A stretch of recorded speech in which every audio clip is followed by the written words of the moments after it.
Hello students, now we have to start the chapter that is money and credit.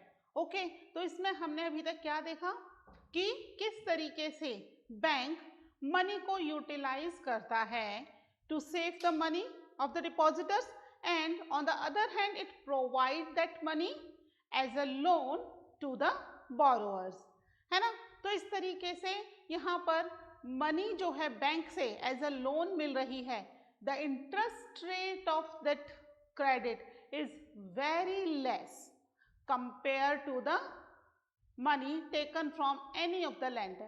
ठीक है, किसी भी money lender से, trader से, किसी से भी ली जाती है, उसके कंपैरिजन में यहाँ पर इंटरेस्ट रेट बहुत ही कम होता है. ठीक है, हमने पहले देखा भी था कि किस तरीके से वैरायटी ऑफ क्रेडिट का अरेंजमेंट करते हैं लोग, है ना. बैंक से ले रहे हैं, उनकी कंडीशन इज मच बेटर, और जो इधर उधर से अरेंज कर रहे हैं उनका इंटरेस्ट रेट इतना ज़्यादा हो जाता है उस मनी पर कि वो इंटरेस्ट रेट अगर नहीं चुका पाते तो वो इतना बढ़ जाता है कि प्रिंसिपल अमाउंट बहुत ही छोटा रह जाता है और इंटरेस्ट बहुत ही बड़ा हो जाता है. ठीक है, तो लोन के लिए क्या क्या तरीके लिए जा सकते हैं. एक तो बैंक से ले रहे हैं, मनी लैंडर दे रखा है. एक हम देखते हैं लोन फ्रॉम कोऑपरेटिव्स. ठीक है,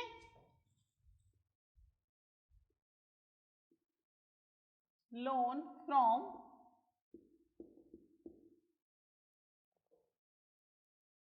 कोऑपरेटिव्स. ठीक है, कोऑपरेटिव से लोन लेना आपने सुना ही होगा कोऑपरेटिव सोसाइटी के बारे में, है ना. इसमें क्या होता है, कुछ मेंबर्स होते हैं, ग्रुप ऑफ मेंबर होता है, वो लोग मिलके ये सोसाइटी शुरू करते हैं और उसमें अपना पैसा लगाते हैं. जो मेंबर्स हैं ग्रुप के, है ना, कोऑपरेटिव है ना, आपस में कोऑपरेट कर रहे हैं, मिलजुल के काम हो रहा है. ओके, तो जो मेंबर्स हैं all of these they come together and arrange the money. ठीक है, जो उन्हें फिर वो उस मनी को लोन पर लोगों को दे रहे हैं. लोन जो है that is the interest rate is very very low. ठीक है, बैंक के कंपैरिजन में इनका इंटरेस्ट रेट होता है. ठीक है, जिससे कि क्या हो, जो लोग इसको ले रहे हैं लोन को फ्रॉम द कोऑपरेटिव, उन्हें इसका ज्यादा बर्डन ना उठाना पड़े, है ना. तो यहाँ पर बैंक से लोन लेने के अलावा कोऑपरेटिव से भी लोन लिया जा सकता है. ठीक है, ये भी एक क्या है, it's a major source of cheap credit basically in the rural areas. Rural areas में क्यों, क्योंकि अर्बन एरियाज में तो लोग बैंकों से ले लेते हैं, bank provide them the loan, है ना. और अर्बन एरिया में क्योंकि लोग पढ़े लिखे हैं तो वो डॉक्यूमेंटेशन वर्क इजीली कर देते हैं, उन्हें कोई प्रॉब्लम नहीं होती.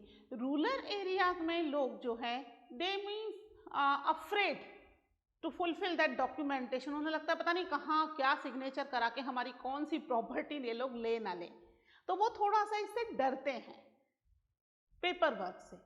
ठीक है, तो यहाँ कोऑपरेटिव के लोग जो हैं वो उनमें से कुछ मेंबर्स उनके विलेज के ही होते हैं, तो वो उनकी हेल्प करते हैं और उन्हें गाइड भी करते हैं, जिससे कि रूरल एरियाज में जो व्यक्ति हैं वो इजीली कोऑपरेटिव से लोन लेना प्रेफर करते हैं. बट कोऑपरेटिव्स विलेजेस में इतनी ज़्यादा है नहीं हमारे यहाँ पर इंडिया में. There are very small cooperatives in India. ठीक है, लेकिन ये क्या है, it's a major source of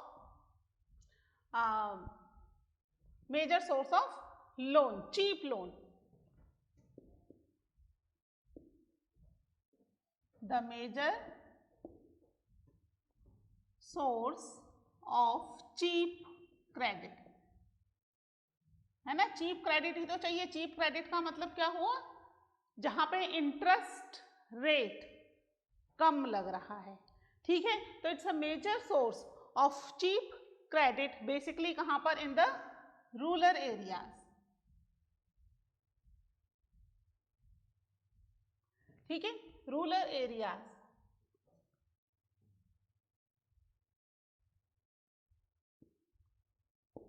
क्या है, are the cooperative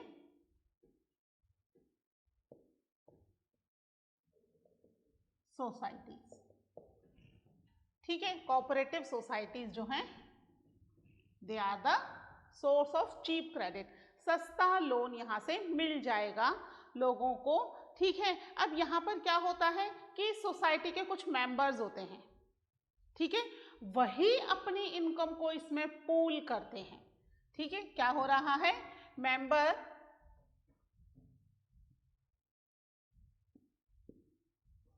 members of these societies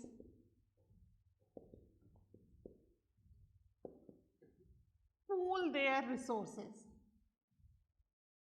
ठीक है, अपने रिसोर्सेज को पूल कर रहे हैं, आपस में शेयर कर रहे हैं, एक साथ मिलजुल करके काम करते हैं, है ना। मेरी बिल्डिंग है, इसके अंदर कोऑपरेटिव सोसाइटी चलाते हैं, मेरे पास इतना पैसा है, उसके पास कुछ और रिसोर्सेज हैं, उसके पास कुछ और रिसोर्सेज हैं, सब मिलजुल करके एक, तो यहाँ पर जो मेंबर्स हैं वो अपनी सोसाइटी में अपने जितने भी रिसोर्सेज हैं उनके पास वो यहाँ पूल करते हैं। ठीक है, इससे क्या होता है कि जो मेंबर्स हैं basically from the rural areas they get the cheap credit.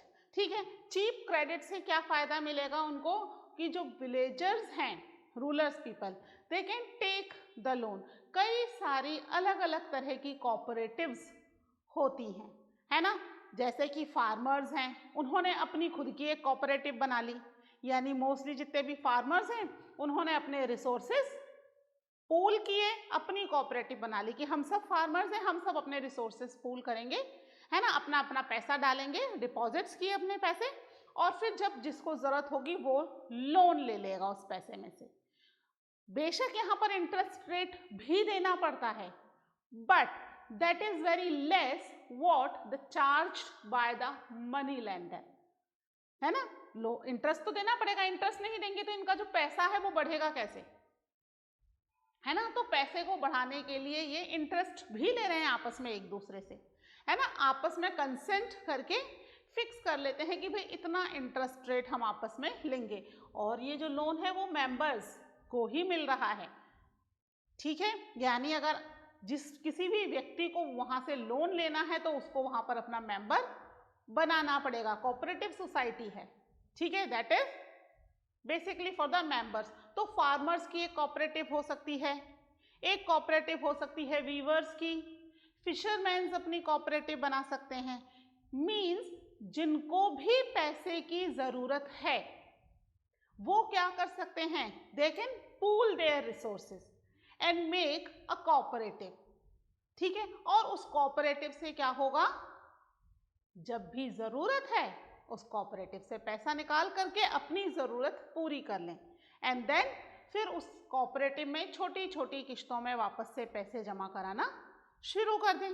जो लोन लिया है, लोन तो चुकाना है, बट यहाँ पर फायदा क्या हुआ, मनी लेंडर से ले रहे थे तो हमने इंटरेस्ट रेट देखा, मिनिमम इंटरेस्ट रेट कितना हो रहा था, दैट इज 5% पर मंथ, देखा था हमने, है ना। श्यामल ने लिया था, रमा ने लिया, minimum interest rate 5% per month है ना। अगर इसको पर ईयर कर लें तो कितना हो गया ये, 12 5 जा 60, यानी 60% पर एनम, है ना। एनम मतलब पूरे एक साल में इतना इंटरेस्ट देना पड़ रहा है। वहीं अरुण ने जो लिया था लोन, उसने कितने में लिया, पूरे साल का यहाँ ये 60% दे रहे हैं, जबकि अरुण पूरे साल का 8.5% पर एनम दे रहा था,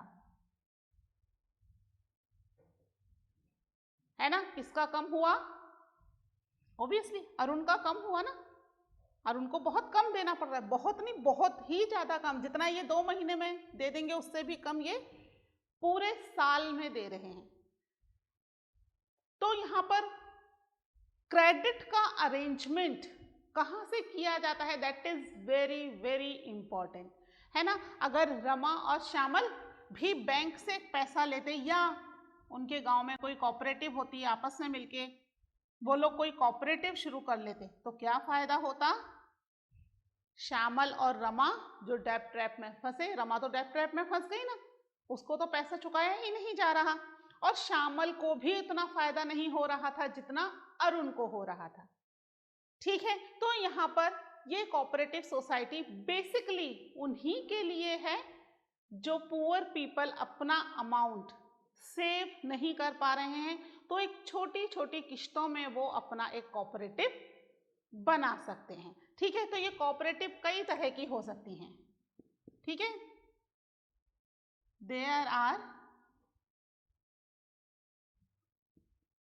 वेरियस टाइप्स ऑफ कोऑपरेटिव। किस किस की कोऑपरेटिव हो सकती है? जैसे फार्मर्स ने अपनी बनाई तो क्या हो गई? फार्मर की कोऑपरेटिव हो गई, सच एज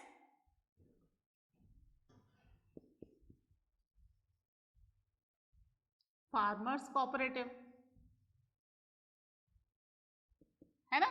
वीवर्स ने अपनी बनाई तो क्या हो गई? वीवर्स की कोऑपरेटिव हो गई, है ना, वीवर कोऑपरेटिव। ठीक है, ऐसे ही फिशरमैन की कोऑपरेटिव है ना, या किसी की भी, कोई भी अपनी कोऑपरेटिव बना सकते हैं, तो हम एक्सेट्रा कर देते हैं। ठीक है, कोई भी अपनी कोऑपरेटिव बना सकता है। ठीक है, अब यहाँ पर क्या करेंगे? मेंबर्स जो हैं वो आपस में अपना पैसा इसमें डिपॉजिट करेंगे और वही मेंबर्स यहाँ से अपना पैसा निकाल लेंगे। ठीक है, इसमें जो एग्जाम्पल है दैट इज द कृषक कोऑपरेटिव, है ना। सबसे बड़ा कोऑपरेटिव जो है इंडिया में दैट इज कृषक कोऑपरेटिव है, कृषि जो फार्मर्स ने मिलकर के शुरू किया है। ठीक है, वो क्या कर रहा है? इट प्रोवाइड द लोन, कृषक कोऑपरेटिव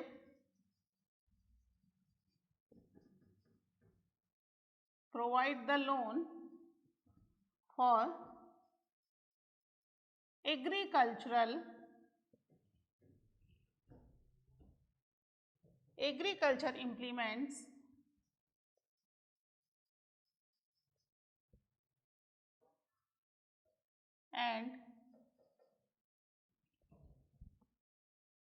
and for cultivation, है ना।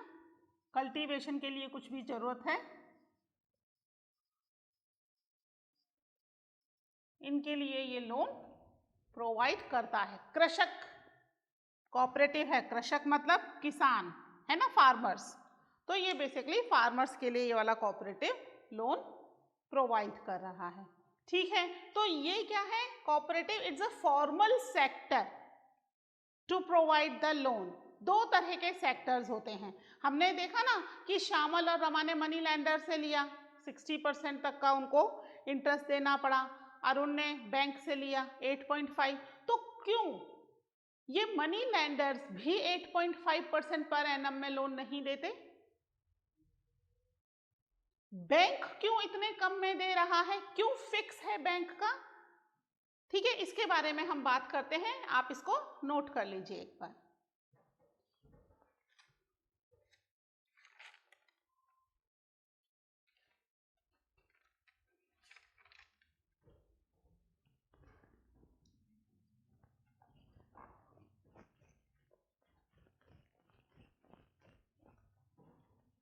ठीक है, लोन की जरूरत पड़ती है सबको, even not only the rich poor people, even rich people को भी कई बार लोन की जरूरत पड़ती है, एज सच नहीं है। तो इंडिया में ये जो लोन है ये किस किस तरीके से अरेंज होता है? We are talking about India, है ना, क्योंकि दूसरी कंट्रीज में और भी अलग अलग सेक्टर्स हो सकते हैं। हम बात करेंगे इंडिया में कि इंडिया में जो लोन है या क्रेडिट है, वो क्रेडिट कैसे अरेंज होता है। तो क्रेडिट इंडिया में बेसिकली दो तरीके से अरेंज होता है। एक होता है फॉर्मल सेक्टर, है ना, और दूसरा होता है इनफॉर्मल सेक्टर।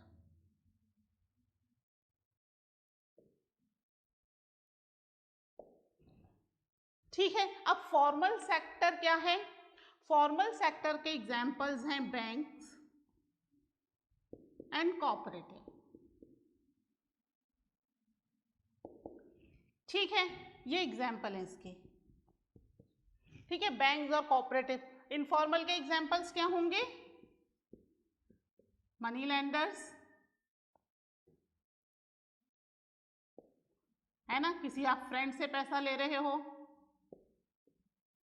ट्रेडर्स, रिलेटिव्स, जिस भी किसी से, आपके नेबर, किसी से भी आप पैसा उधार ले रहे हो, इसमें जिस भी व्यक्ति से आप पैसा ले रहे हो, that all comes in the informal sector. और फॉर्मल सेक्टर में क्या है, केवल banks and cooperatives formal sector में है।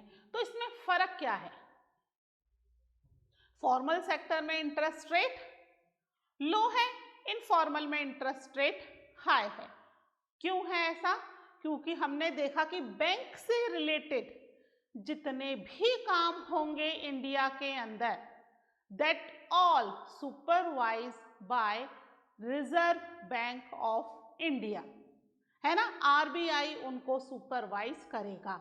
यानी कि ये जो लोन दिया जा रहा है इसको भी आरबीआई सुपरवाइज करेगा। ठीक है, कितना इंटरेस्ट इनको लगाना है ये भी आरबीआई फिक्स करेगा। ठीक है, इंटरेस्ट रेट घटानी है, बढ़ानी है, फिक्स करनी है, डिपॉजिट्स पर कम से कम कितना इंटरेस्ट देना है। ठीक है, ये सारी चीजें आरबीआई सुपरवाइज करता है कि ये प्रॉपरली काम हो रहा है या नहीं। ठीक है, इनफॉर्मल सेक्टर को कौन सुपरवाइज करेगा, इसको कोई सुपरवाइज नहीं करता। इनफॉर्मल सेक्टर के लिए कोई रूल रेगुलेशन नहीं है। ठीक है, according to the people's need यहाँ पर लोन प्रोवाइड किया जाता है और उसके हिसाब से ही क्या ले लिया जाता है, इंटरेस्ट ले लिया जाता है, क्योंकि इन्हें किसी की भी कोई गाइडलाइन फॉलो नहीं करनी है, जबकि बैंक को गाइडलाइंस फॉलो करनी होती है। ठीक है, एक बार इनको हम प्रॉपरली लिख लेते हैं।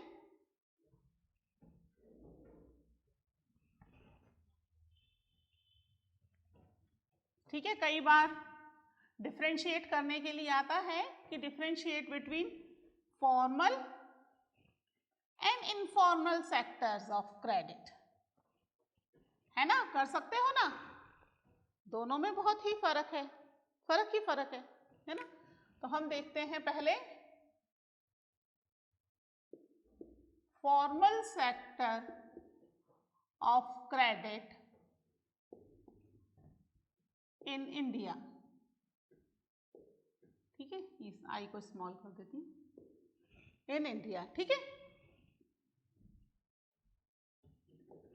तो सबसे पहले तो कि फॉर्मल सेक्टर का सोर्स क्या है, कौन देगा फॉर्मल सेक्टर में loan, that loan is given by the bank. ठीक है,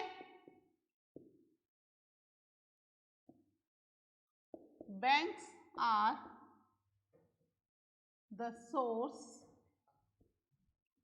of credit in formal sector in India। ठीक है, यहाँ पर फॉर्मल सेक्टर लोन बैंक जो है वो लोन प्रोवाइड कर रहा है। इस लोन को प्रोवाइड करने के लिए कौन सुपरवाइज कर रहा है, that is reserve Bank of India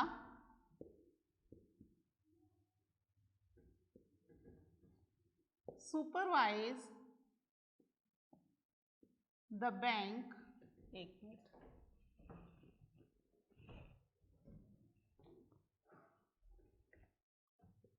supervise the functioning। ठीक है, फंक्शनिंग, क्या क्या फंक्शन किए जा रहे हैं of formal sector of loan. ठीक है, फॉर्मल सेक्टर को कौन सुपरवाइज कर रहा है, that is reserve Bank of India, short में हम इसको कह सकते हैं RBI। ठीक है, आरबीआई सुपरवाइज करता है कि किसको लोन देना है और किसको लोन नहीं देना है। ठीक है, और कितना इंटरेस्ट रेट रहेगा ये भी आरबीआई ही फिक्स करता है ना। उसमें बैंक जो है अपनी तरफ से कुछ आधा 1% का चेंज कर सकते हैं, कम ज़्यादा कर सकते हैं, कम तो नहीं करेंगे बैंक, ज़्यादा ही करेंगे, बट उन्हें आरबीआई की गाइडलाइन के हिसाब से ही अपना इंटरेस्ट रेट सेट करना होता है। अकॉर्डिंगली इंटरेस्ट रेट कम या ज़्यादा होता है। और इसके अलावा अलग अलग तरह के लोन पर अलग अलग तरह का इंटरेस्ट रेट लगता है। हमने देखा था ना, मेघा ने हाउस लोन लिया तो 12% इंटरेस्ट रेट लगा। वहीं अरुण ने एग्रीकल्चर के लिए लोन लिया, 8.5% इंटरेस्ट रेट लगा, है ना। दोनों की जरूरत लोन लेने की अलग थी, तो दोनों पर इंटरेस्ट रेट भी अलग लगा। सेम इंटरेस्ट रेट नहीं होता कि कैसा भी लोन लेना है सेम इंटरेस्ट रेट रहेगा। इट डिपेंड्स कि आप किस चीज के लिए लोन ले रहे हो। तो यहाँ आरबीआई ही सुपरवाइज करता है इनकी फंक्शनिंग को, मतलब इंटरेस्ट रेट वगैरह सब वो सेट कर देता है। इसके अलावा आरबीआई ये भी देखता है कि जो बैंक है वो लोन किसको दे रहे हैं। ये भी गाइडलाइन आरबीआई की तरफ से इशू होती हैं कि बैंक जो है वो अपना लोन केवल रिच बिजनेसमैन और प्रोफेशनल्स को ना दे। इसके अलावा उन्हें कुछ परसेंट अपने लोन का पैसा फार्मर्स के लिए, पुअर पीपल के लिए, स्मॉल स्केल इंडस्ट्री शुरू करने वालों के लिए भी रखना होता है और उन्हें देना होता है। That is the guidelines of the RBI. तो उन्हें देना पड़ेगा, है ना। तो यहाँ पर आरबीआई ही प्रॉपरली क्या कर रहा है, बैंक को कंट्रोल कर रहा है। ठीक है, क्या कर रहा है RBI? RBI sees that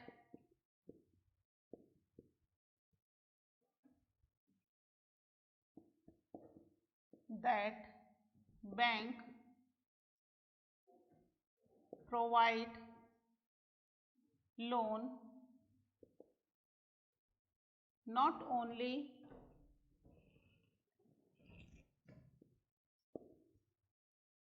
to profit making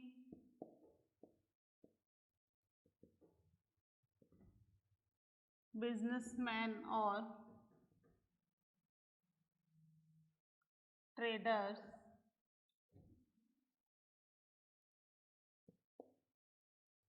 but also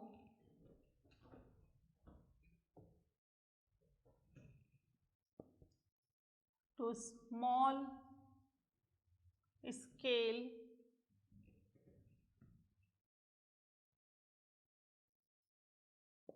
industries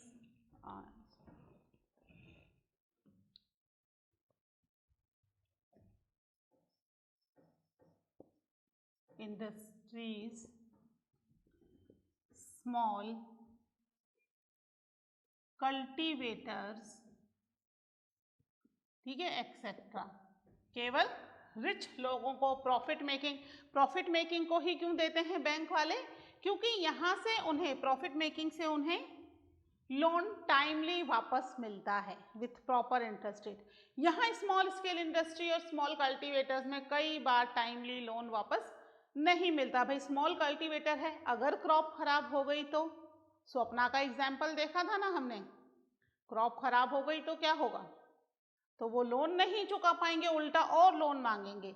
तो यहाँ बैंक को थोड़ा रिस्क रहता है, इसलिए ये बैंक बेसिकली प्रॉफिट मेकिंग को ही लोन प्रोवाइड करना चाहती है। बट आरबीआई की गाइडलाइन के हिसाब से आरबीआई ये चीजें भी वॉच करता है ना, कि यहाँ पर लोन जो है उसका प्रॉपर डिस्ट्रीब्यूशन हो। ठीक है, तो यहाँ पर जो बैंक है एंड कोऑपरेटिव, ये बेसिकली दो सोर्स हैं to provide the cheap and affordable loan to the poor people, ठीक है, जिससे कंट्री का प्रॉपर डेवलपमेंट हो सके। हर व्यक्ति अपनी अपनी जरूरत पूरी कर पाएगा तो कंट्री तो डेवलप होगी ही ना। कौन से दो सोर्स हैं? That is bank and cooperatives are the source of cheap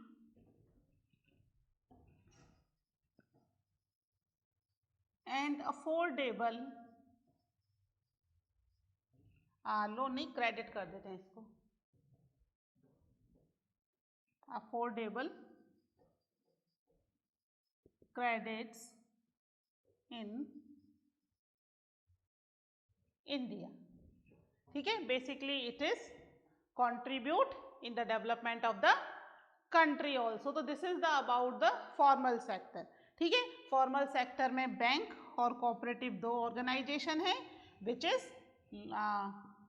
supervised by the RBI. ठीक है, तो प्रॉपर यहाँ पर काम चल रहा है। इंटरेस्ट रेट, कोलेट्रॉल, सभी चीजें क्या क्या डॉक्यूमेंटेशन होते हैं, सारी चीजें आरबीआई द्वारा ही इनको गाइडलाइंस भेजी जाती हैं। ठीक है, इसको लिख लीजिए। फिर हम देखते हैं इनफॉर्मल सेक्टर, उसमें क्या प्रॉब्लम्स हैं। ओके,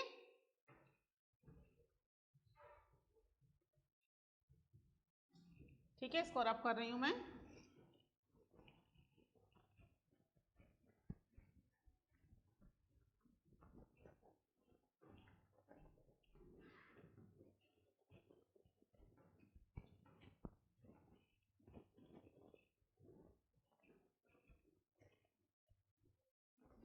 अब फॉर्मल की जगह हम देखते हैं कि इनफॉर्मल सेक्टर कैसा है। ठीक है, इनफॉर्मल सेक्टर, इनफॉर्मल सेक्टर में क्या होगा कि कौन देगा यहां पर loan, informal sector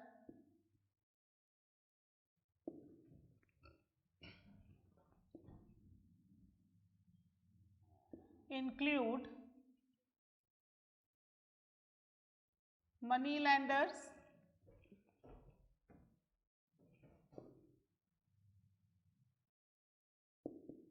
relatives,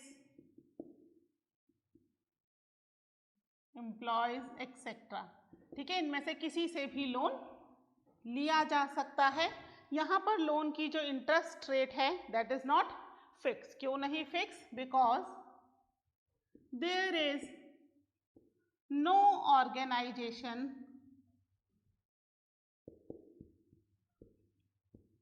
to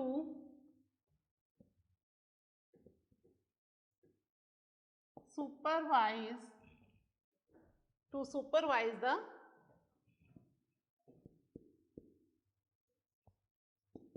credit activities of informal sector. ठीक है, फॉर्मल में तो आरबीआई कर रहा था, यहां कोई भी इनफॉर्मल सेक्टर की एक्टिविटीज को सुपरवाइज नहीं करेगा। ठीक है, तो इसके लिए यहां पर क्या होता है, जो लैंडर्स हैं, landers charge a high interest rate on the loan